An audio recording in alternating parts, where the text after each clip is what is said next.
El mundo contabiliza ya más de 3 millones de víctimas mortales por cuenta de la pandemia de COVID-19. Las cifras revelan que desde el 2000 los divorcios aumentan año con año. Biles no participará en la final del All Around, que Biles se enfocará hasta en hoy se han aplicado salud una mental. o dos dosis a 42 descubrieron en una millones caverna de están haciendo consultas por evidencias con identificación de seguridad. Los yihadistas han tomado medidas para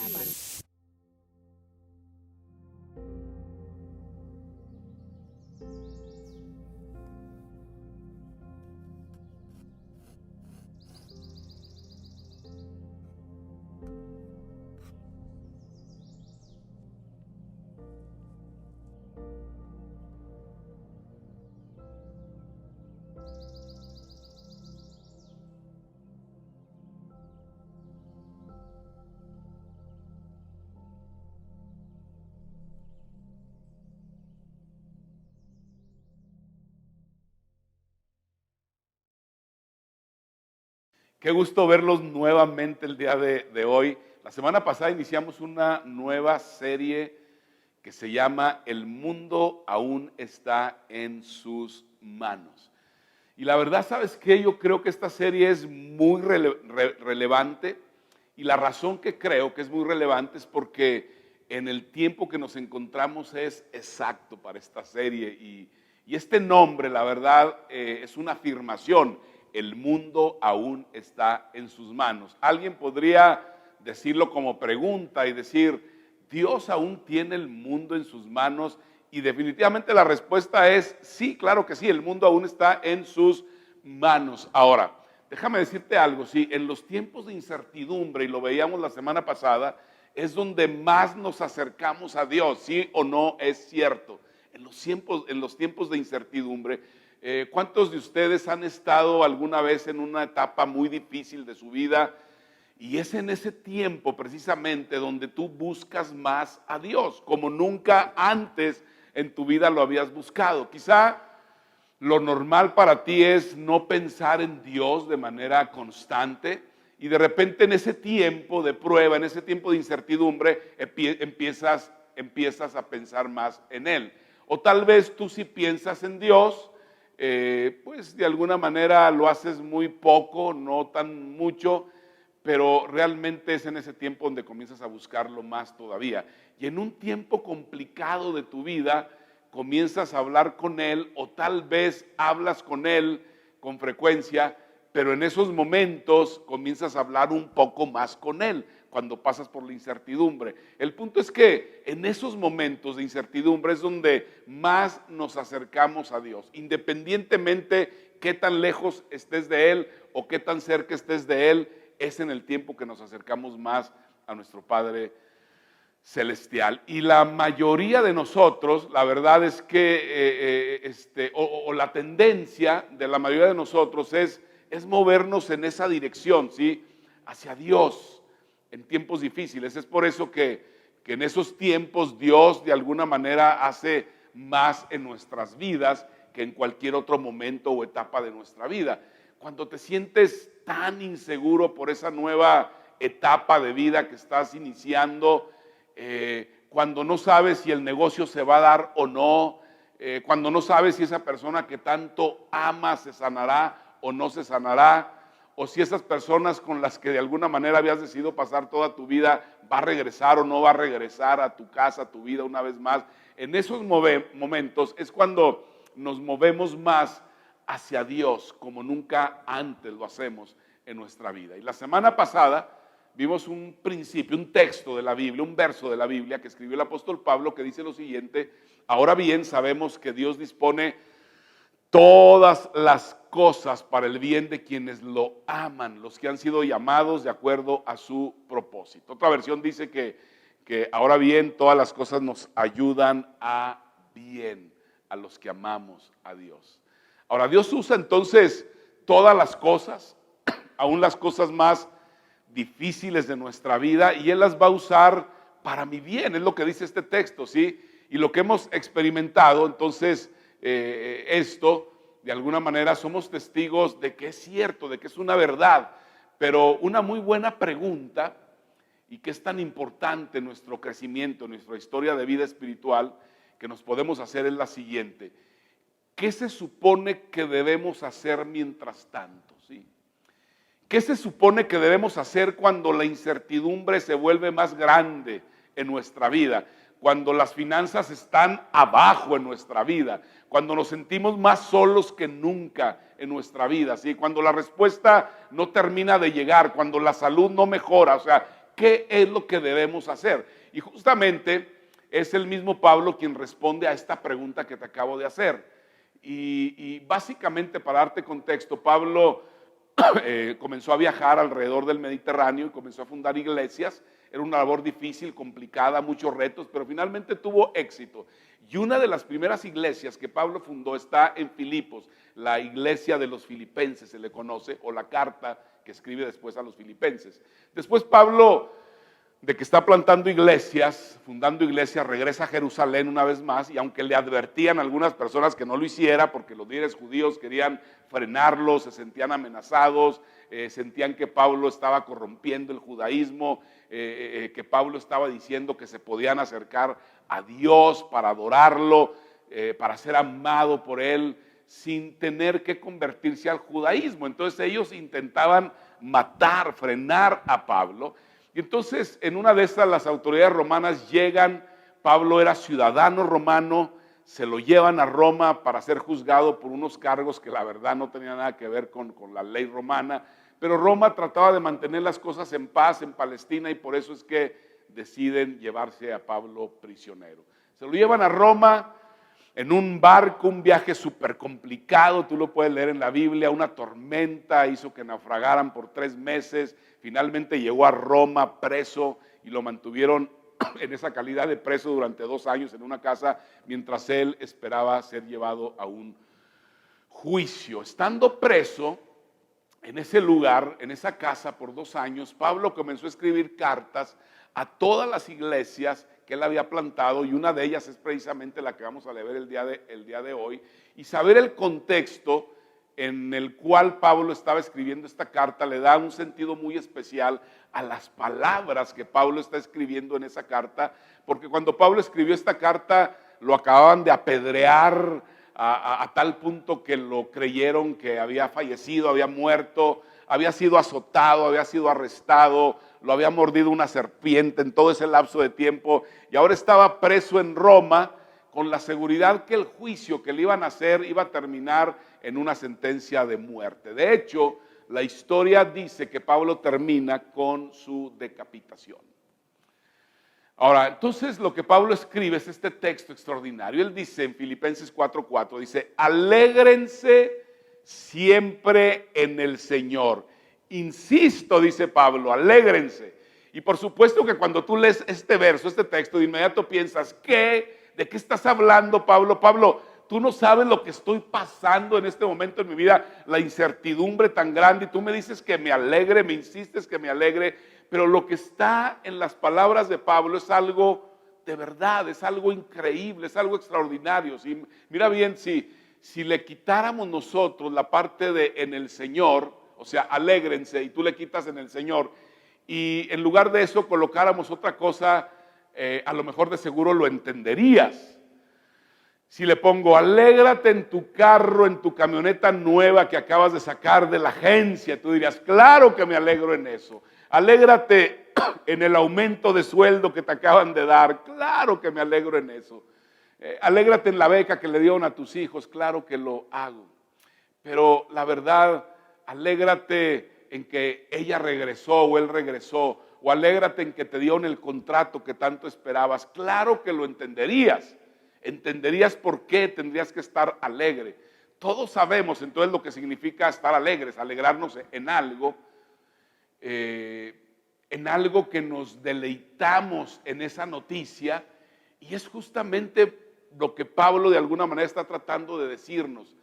Quiero que te detengas, nos está diciendo Pablo, y que pases el tiempo que sea necesario tratando de capturar la emoción asociado con el hecho de la gracia, la misericordia, la aceptación y el amor de Dios que están en tu vida.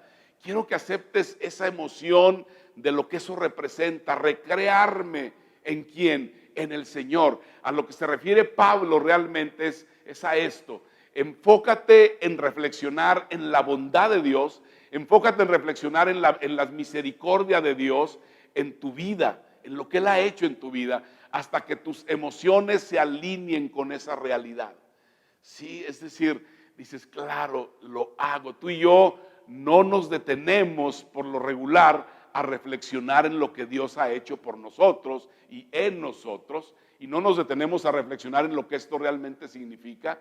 No es algo que consideramos, no es algo que realmente en lo cual nos deleitemos. Regularmente tú quizá te deleitas en una buena comida, dices, hey, qué manjar, esta comida estuvo cool, esta comida estuvo extraordinaria, ¿sí? Te puedes deleitar en una buena película, en una buena experiencia, pero deleitarnos en Él, detenernos para deleitarnos en Dios, en Jesucristo, en escuchar una canción, en la letra de una canción que nos haga deleitarnos en el Señor, en las historias de personas que cuentan acerca de lo que Dios ha hecho en sus vidas. Eso no es algo que hacemos realmente de manera natural, pero Pablo está diciendo que ahí hay algo muy especial. Pablo dice que aunque él está en prisión, aunque muchas cosas se han complicado en su vida, aunque hay incertidumbre en su vida, él quiere que te alegres en el Señor.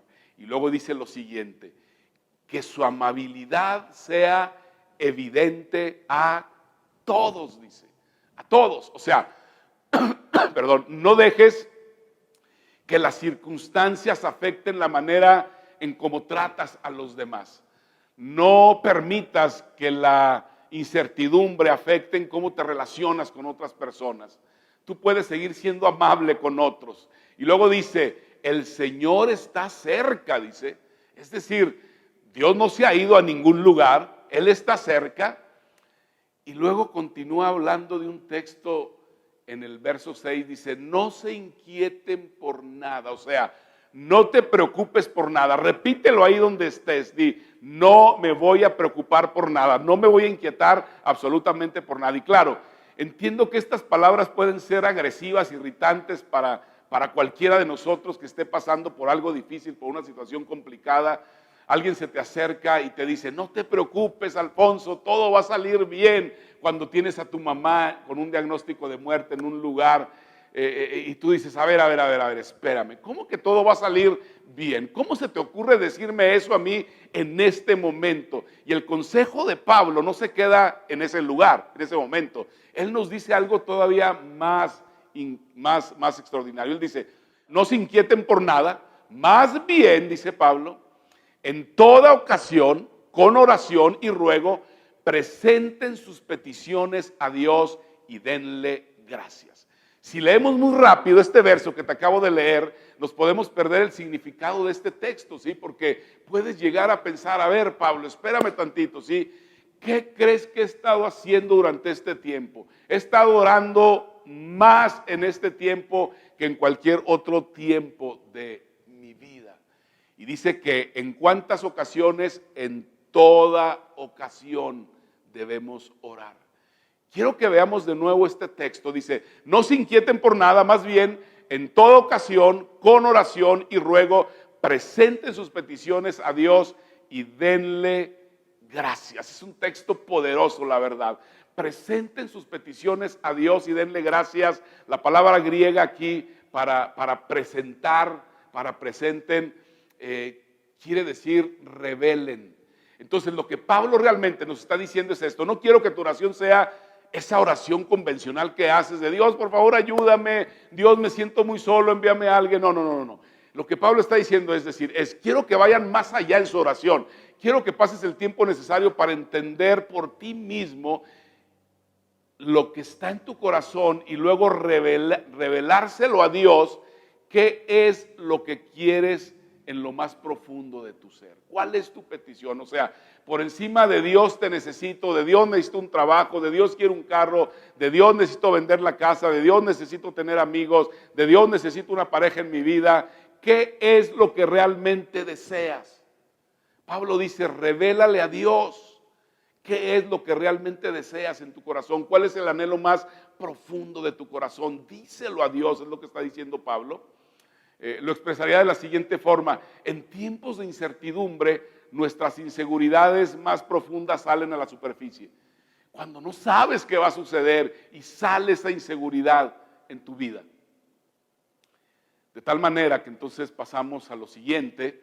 Lo que Pablo nos está diciendo es que orar de manera superficial no nos va a ayudar con la ansiedad que sentimos en medio de la incertidumbre. Pablo lo que nos está diciendo es, quiero que ores y que le presentes una petición a Dios, pero quiero que le reveles a Dios tal vez algo que nunca le has revelado antes, porque quizá ni siquiera lo sabías.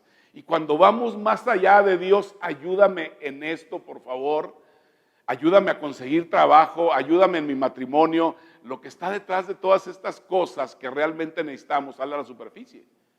Sentido de seguridad, preocupación por mi familia, mi necesidad de sentirme aceptado, mi necesidad de ser reconocido, etcétera. Todo eso sale a la superficie.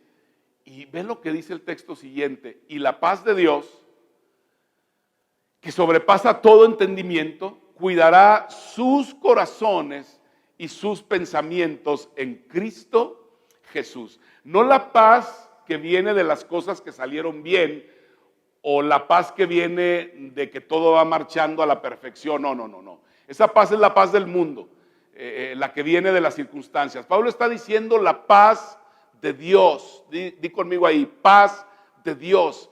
Y luego dice algo increíble, extraordinario. Dice, cuidará, o sea, vigilará tu corazón y tus pensamientos, tu mente. La razón por la cual tenemos muchas veces tanta ansiedad es porque no le hemos dicho a Dios que cuide nuestros corazones, que cuide nuestros pensamientos. Seguimos tratando de mandar a Dios a que cuide nuestro trabajo, nuestra familia, nuestras finanzas, nuestras ventas, nuestros hijos, nuestra salud. Y Dios nos dice lo siguiente: ¿qué tal si me permites vigilar tu corazón? ¿Qué tal si me permites vigilar tus pensamientos? ¿Qué tal si pudieras tener paz en medio de la incertidumbre, en medio de la adversidad? ¿Qué tal si en vez de estar estresado, ansioso, deprimido, en medio de ese momento difícil, de mucho estrés y de mucha ansiedad, aprendieras a orar de tal manera que al final de tu oración encontraras la paz? Lo que Pablo dice es lo siguiente: en tiempos de incertidumbre debemos orar hasta que tengamos paz. Di conmigo, en tiempos de incertidumbre debo orar hasta que tenga paz.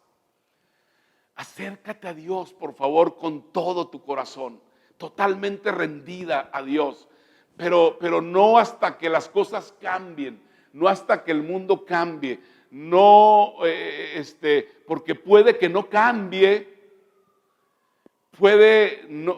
no hasta que tu salud sea diferente o regrese, porque puede ser que nunca pase, sino hasta que tengamos paz. Y esto solamente sucede cuando abrimos nuestro corazón y le decimos a Dios: Dios, necesito que me ayudes con esto porque me siento tan inseguro, tengo miedo de, tú ponle ahí tal cosa, Y estas son las oraciones que realmente mueven el corazón de Dios. Y Él nos dice, ¿sabes qué? En la conversación, en la oración que tengas conmigo, probablemente cuando te levantes vas a encontrarte la situación o la realidad que sigue la misma situación, no ha cambiado nada. Pero llegarás con algo, te levantarás con algo que no tenías antes. ¿Qué es eso, Alfonso? La paz de Dios que sobrepasa todo entendimiento, todo el entendimiento. La gente no podrá entender por qué tienes tanta paz en medio de algo tan difícil que estás pasando en tu vida. Y en todo ese tiempo, déjame decirte, contarte que hace varios años que mi mamá fue diagnosticada con cáncer y lidiamos con varias noticias de que Dios la había sanado y de repente siempre no, se equivocó el médico. Total, una serie de cosas que estaban ahí complicadas, difíciles. Durante varios meses fue un tiempo complicado, difícil, pero en todo ese tiempo de incertidumbre, si mi mamá iba a vivir o a morir, y finalmente mi mamá no sanó, la situación fue tan complicada, pero yo te puedo decir el día de hoy con todo mi corazón que tuve una paz tan grande que yo mismo no podía entender. Y me acordé de uno de los grandes aprendizajes acerca de la oración por C.S. Lewis. Lo describe en una frase que él escribe en uno de sus libros y él dice, aprendí que la oración no se trata de cambiar a Dios, la oración se trata de que yo cambie. Entonces, cuando esto sucede, llegas a estar bien, no porque las cosas cambiaron, sino porque tú cambiaste a través de la oración. Te quiero decir esta mañana con toda seguridad, Dios aún tiene el mundo en sus manos. Y lo que quiero pedirte que hagas en los próximos días, en los próximos tiempos de tu vida, es lo siguiente, que vayas con Dios hoy o en este mismo momento y le digas lo siguiente, Padre Celestial, necesito que tú estás orando, estás conversando con Él y empieza con eso que tanto necesitas, ¿sí? Con tu mayor preocupación. Pero luego dile lo siguiente, si tú no lo haces, temo que, ¿qué temes que suceda? Porque ¿sabes qué? Cuando empiezas a reflexionar en esto, tus miedos salen a la superficie, tus deseos más profundos se hacen evidentes y la paz de Dios llegará a ti. ¿Sabes por qué? Porque te permitiste ese nivel de conversación y honestidad con Dios. Padre Celestial, necesito que, y si tú no lo haces, entonces tengo miedo de... Quiero dejarles con esta pregunta para terminar. ¿Alguna vez le has revelado a Dios tus peticiones más profundas? Cuando la vida es incierta, Dios es certeza. Dios sigue teniendo el mundo aún en sus manos. ¿Qué debemos hacer mientras tanto? Debemos orar hasta que tengamos paz. Dios va a intervenir en tu vida. Dios va a intervenir en la situación. Dios va a intervenir en tu corazón. Él va a intervenir, ¿sabes por qué? Porque Él aún tiene el mundo en sus manos. Qué bueno que estuviste con nosotros el día de hoy. Te esperamos en nuestra próxima reunión. Gracias. Gracias por conectarte con nosotros. Te esperamos el próximo domingo. Recuerda seguirnos en todas nuestras redes sociales para que estés al tanto de los mensajes y eventos que tenemos especialmente para ti. Dar es nuestro estilo de vida y gracias a tu generosidad es posible hacer todo lo que hacemos y apoyar a los distintos misioneros para que el mensaje de esperanza y salvación llegue a cada rincón del mundo. Betel Norte, donde todos somos familia.